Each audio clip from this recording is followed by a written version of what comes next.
Eu quero que nós venhamos refletir em Tiago, capítulo 1, do verso de número 5 ao número 12. Se algum de vocês precisa de sabedoria, peça a nosso Deus generoso e receberá. Ele não os repreenderá por pedirem. Mas quando pedirem, façam-no com fé, sem vacilar, pois aquele que duvida é como a onda do mar, empurrada e agitada pelo vento.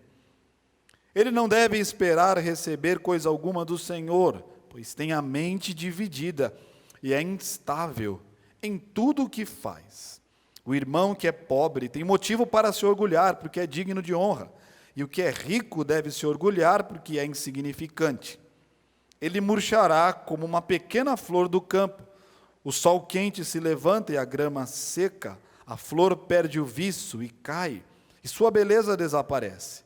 Da mesma forma, murchará o rico com todas as suas realizações. Feliz é aquele que suporta com paciência as provações e tentações, porque depois receberá a coroa da vida que Deus prometeu àqueles que o amam. Que Deus, nesta ocasião, abençoe a sua palavra em nome de Jesus. Eu quero falar hoje um pouquinho sobre o tema sabedoria. O tema é Viva com sabedoria. Viva com sabedoria. A sabedoria nada mais é do que o uso correto do conhecimento. Sabedoria é o uso correto do conhecimento.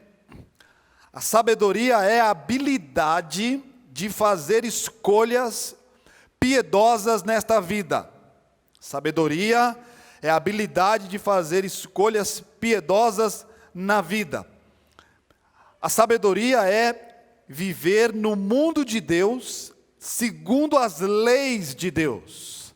Sabedoria é viver no mundo de Deus, de acordo com as leis de Deus. Talvez você me pergunte assim, mas como então eu posso alcançar essa sabedoria?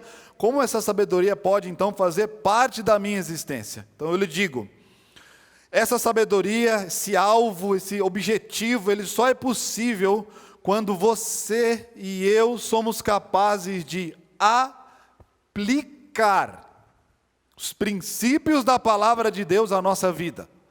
Se você não for capaz de aplicar os princípios da palavra de Deus em sua vida, essa sabedoria que Tiago descreve aqui, ela nunca fará parte da sua vida.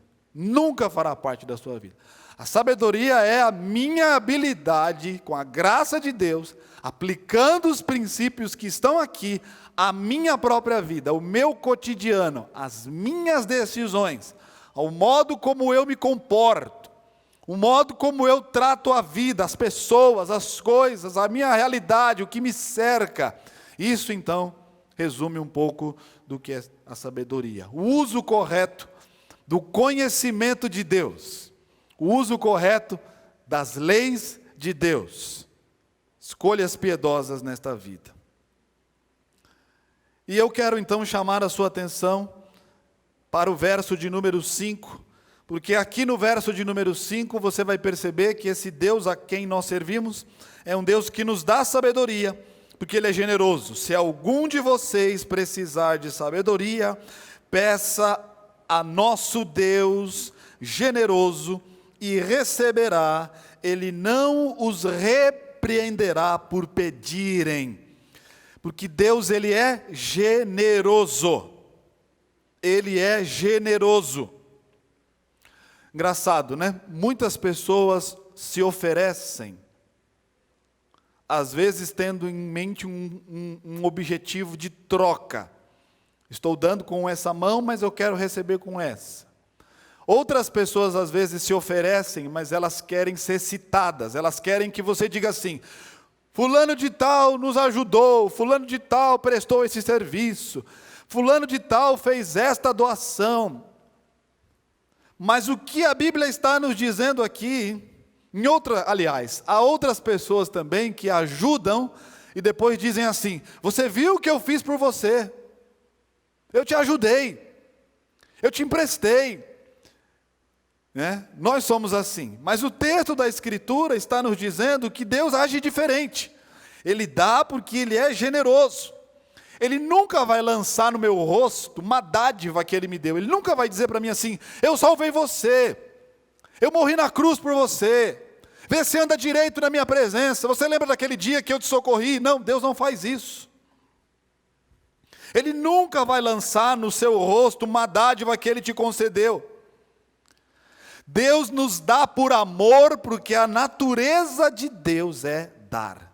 Está na natureza de Deus, está na essência de quem Deus é, o dar, o oferecer. E isso já me dá uma perspectiva muito positiva acerca dessa palavra. Todos nós indistintamente podemos desfrutar da sabedoria, usufruir da sabedoria, ter sabedoria para a vida, ter sabedoria para dirigir família, ter sabedoria para tomar decisões financeiras, ter sabedoria para tomar decisões que poderão mudar a minha vida para melhor ou para pior. Sabedoria para ler o que acontece no mundo sem perder a alegria em Cristo Jesus. Todos nós aqui, indistintamente, podemos ser beneficiados com a sabedoria do nosso Deus. Só que há uma condição, há um pré-requisito, há um ponto importante que sem o qual a sabedoria nunca será uma realidade em sua vida. E ela está aí no verso de número 6. A Bíblia está dizendo para nós que, mas quando pedirem, façam-no com fé, sem vacilar, pois aquele que duvida é como a onda do mar, empurrada e agitada pelo vento. Se você tem necessidade de sabedoria divina, então está aqui a única condição que a palavra de Deus nos dá. Você deve pedir com fé. Me lembrei de uma canção, né? Pedi com fé e com fervor, e vos darei o Consolador. Se você pede, mas não pede com fé, a Bíblia está dizendo para nós que todas as suas ações serão mal sucedidas, porque a condição para que eu seja um homem sábio, para que você seja uma mulher sábia, para que você faça um uso correto do conhecimento, é pedir a Deus e pedir com fé. Fique seguro nessa ocasião, de que nós estamos invocando um Deus que pode, de um Deus que é grande, de um Deus que está acima de todos nós, de um Deus que é capaz de fazer além do que pedimos ou pensamos. Eu preciso estar seguro de que quando eu oro a Deus, eu estou sendo ouvido, não por qualquer um, não por qualquer pessoa. Não é o meu pai quem está me ouvindo, não é o meu cônjuge que está me ouvindo, não é o meu melhor amigo quem está me ouvindo. Eu preciso ter certeza de que quando oro, eu estou sendo ouvido por aquele que criou os céus e a terra, que conhece o meu coração, minha existência, minhas necessidades, e Ele melhor do que ninguém, está apto, capaz, está pronto, porque Ele é generoso a nos dar sabedoria. Eu não posso duvidar de que Deus é quem Ele diz que é. Eu não posso duvidar de que Deus faz o que Ele diz em sua palavra que é capaz de fazer. Estava lendo essa semana o livro de Números, quando um determinado rei, chamou Balaão, quando Balaque mandou chamar Balaão para amaldiçoar os israelitas. E aí Balaão chega uma hora que ele fala, mas como? Que não tem como. Eu não posso me furtar da palavra de Deus na minha boca. Não dá para eu amaldiçoar aquilo que Deus já predispôs a abençoar, não tem como. Essa matemática não tem como, não fecha, essa conta não fecha. Ainda que eu intencionalmente chegue aqui para falar algo contra os filhos de Deus, Deus intencionou abençoar e ponto final. E Balaão vai amaldiçoar uma, abençoa, vai amaldiçoar e abençoa, vai amaldiçoar e abençoa. Porque essa é a essência do Deus a quem nós servimos. É por isso que quando você for falar com Deus, pedir sabedoria, pedir direção, pedir instrução, tenha consciência de que você não está diante de qualquer pessoa, você não está diante de qualquer Deus, com D minúsculo. Você está diante daquele que criou todas as coisas, daquele que é capaz de realizar qualquer coisa, tudo isso para o louvor da sua glória. Onde há dúvidas, haverão incertezas. E esse talvez seja o perigo. Porque a Bíblia está dizendo aqui que a mente de uma pessoa, quando está dividida, ela é como a onda do mar, ele é jogado para lá, ele é jogado para cá, ora ele está feliz, ora ele está triste, parece que a vida é uma gangorra, né? Ora você está lá embaixo, daqui a pouco você está lá em cima, daqui a pouco você está embaixo, daqui a pouco você está em cima, ora você está feliz, daqui a pouco você está triste, parece que não há uma constância, não há uma permanência, não há um procedimento seguro, parece que você está sempre andando sob areia movediça. Então não é assim. A Bíblia está dizendo que se esse é o teu sentimento, se você ora crê, se você ora duvida, se você ora tem fé, se você ora está agindo como um incrédulo, então você vai ser infeliz em todas as suas decisões, porque é isso que as Escrituras estão nos dizendo aqui. O homem que duvida, e aí eu vou provar para você, ele é instável em tudo aquilo que faz. Engraçado que a dúvida, nós precisamos tomar muito cuidado com a incredulidade, com a dúvida. Porque Eva colocou em xeque a palavra de Deus e o resultado todos nós conhecemos. Quero chamar sua atenção para o verso 7 e o verso de número 8. Preste atenção. Pois quem tem a mente dividida e é instável em tudo o que faz. Tudo o que faz. Verso 7, ele não deve esperar, receber coisa alguma do Senhor. Se você age mais com base na dúvida do que na certeza, não espere nada de Deus. Se você vive sua vida com base em altos e baixos, crendo num dia, descrendo no outro, acreditando num momento, não acreditando em outro, não espere que Deus fará algo relevante em sua vida. Não espere, porque o que Tiago nos ensina é simples. Não é uma lição que você precisa se graduar nela. Você precisa simplesmente demonstrar, acreditar e conduzir o teu coração na direção das Escrituras, crendo que Ele é poderoso. É isso que a Bíblia está dizendo. Hebreus capítulo 11, no verso 6, vai dizer que aquele que crê que Deus é galardoador, daquele que o busca, está lá, a fé, ela tem essa condição. Eu não vejo, mas eu creio. Eu sinto dentro de mim que esse Deus a quem eu sirvo é capaz de fazer tudo o que prometeu e além do que prometeu. Você sabe qual é a ideia que está aqui no verso 7 e no verso 8? Alguns estudiosos chegam a afirmar que essa ideia do homem que tem uma mente dividida é como uma pessoa que está sob o efeito do álcool.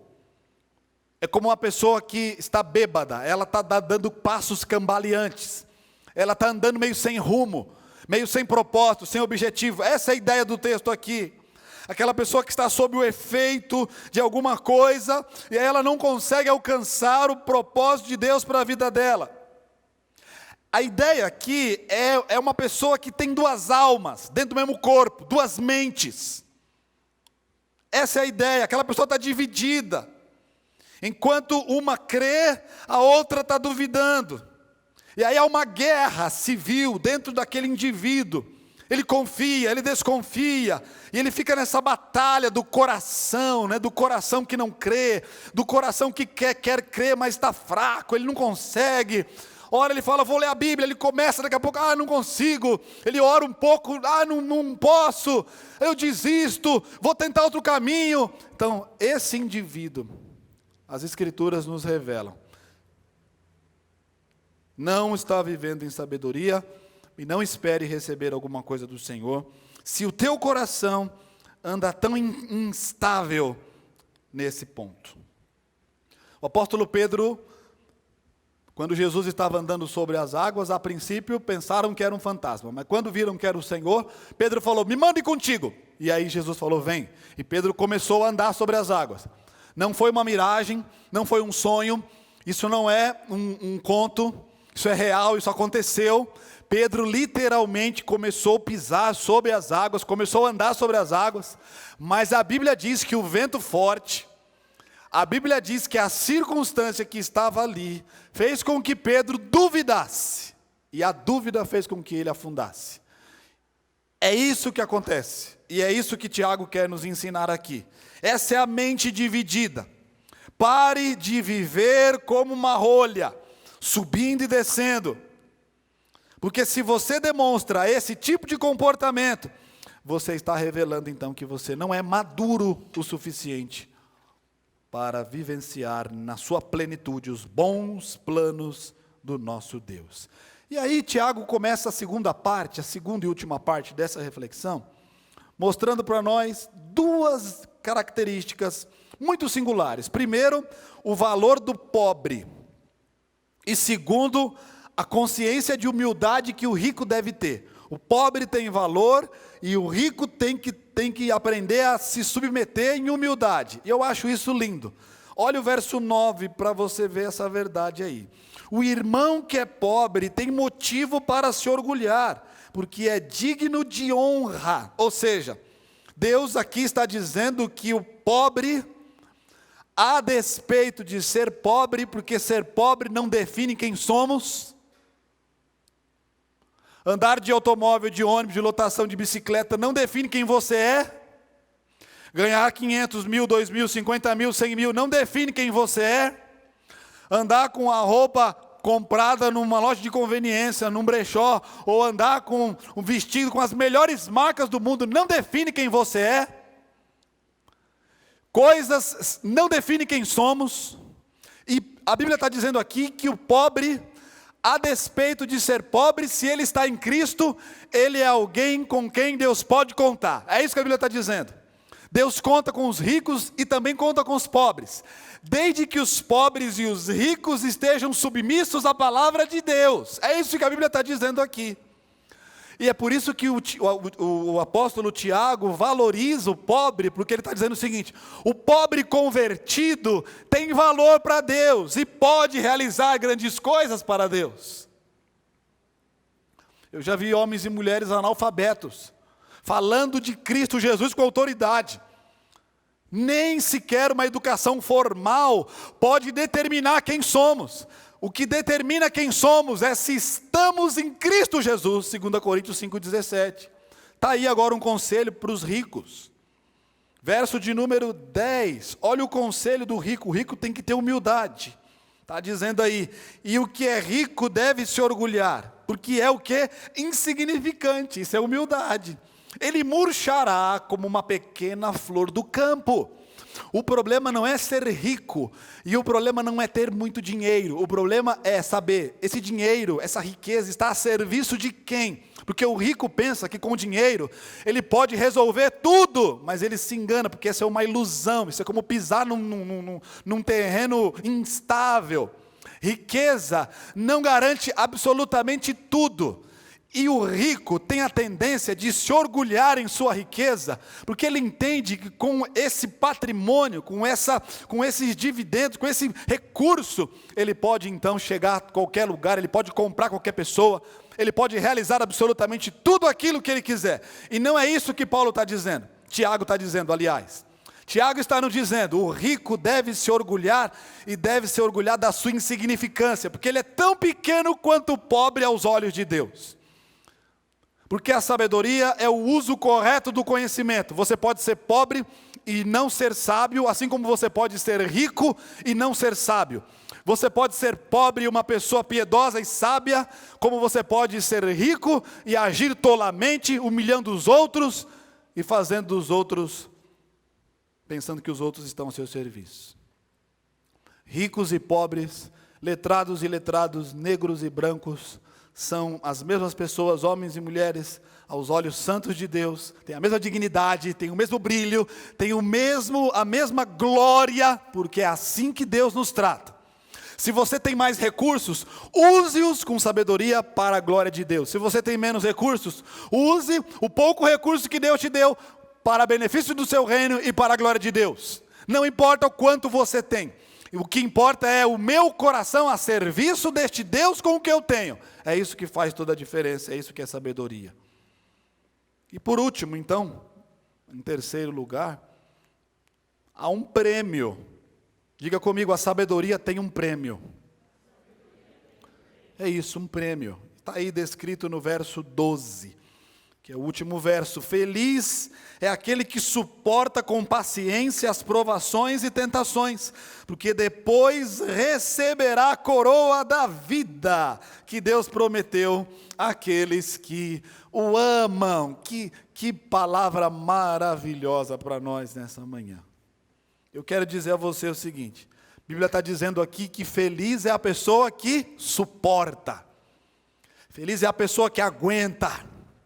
Feliz é a pessoa que está recebendo um tranco daqui, um tranco dali, está sendo sacudida para lá, sacudida para cá, é uma notícia desagradável aqui, é uma circunstância ruim acolá, mas ele continua lá, firme. Às vezes o espírito se abateu por um momento, a tristeza sobreveio por um instante, por um período, mas ele continua sabendo e crendo em quem ele tem confiado. Ele continua entendendo que em meio às lutas, lá está o bom e grandioso pastor, que o leva a pastos verdejantes. Ele entende isso. Há um prêmio, meus irmãos, há uma recompensa. Suas perspectivas determinarão os seus resultados. Na semana passada eu falei sobre Tiago 1:2. Tiago 1:2 começa dizendo: tende por grande alegria o passardes por provações. E o verso 12 termina da mesma forma. Feliz é aquele que suporta com paciência as provações. Deus promete uma coroa para todos aqueles que suportam suas tribulações com paciência. Há uma recompensa, irmãos. Há uma recompensa se você estiver disposto a perseverar. Há uma recompensa se você estiver disposto a não desistir. Há uma recompensa se você estiver disposto a ir até o fim. Comecei, vou terminar e Deus será comigo. Eu sei que a luta, ela se agiganta, mas o Deus a quem eu sirvo é maior do que qualquer montanha, qualquer dificuldade, qualquer circunstância.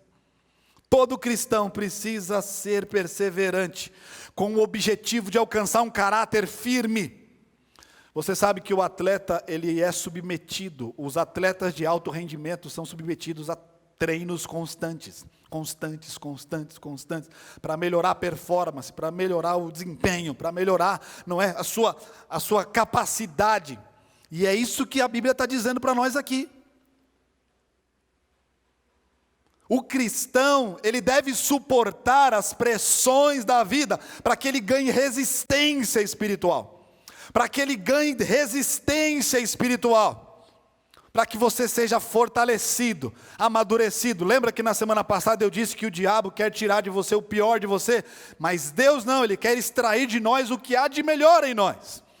E aí vem uma luta, vem outra, você não cai. Vem uma luta, vem outra, você está de pé. Vem uma luta e vem outra, a graça de Deus te sustenta. Vem uma provação, vem uma onda forte, está lá você, continuando, perseverando, crendo, acreditando. E aí você olha para trás e diz: Deus está comigo, me dando resistência, fortalecendo os meus músculos espirituais, enrijecendo a minha fé, dando convicção diária ao meu coração. É isso que Tiago quer nos ensinar, é isso que as Escrituras desejam nos ensinar, e que Deus nessa manhã seja glorificado em sua vida, em nome de Jesus. 3 coisas importantes que eu falei para terminar. Primeira delas, suas escolhas demonstram que você está vivendo no mundo de Deus, pelas leis de Deus ou não. As nossas escolhas dizem isso. Se eu estou agindo em sabedoria ou não. Segunda verdade que eu falei aqui.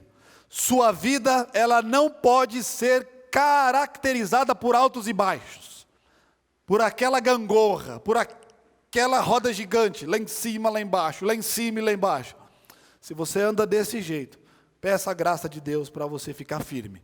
Porque se você está andando assim, você não vai receber o favor de Deus. Suas atitudes não vão te levar a lugar nenhum.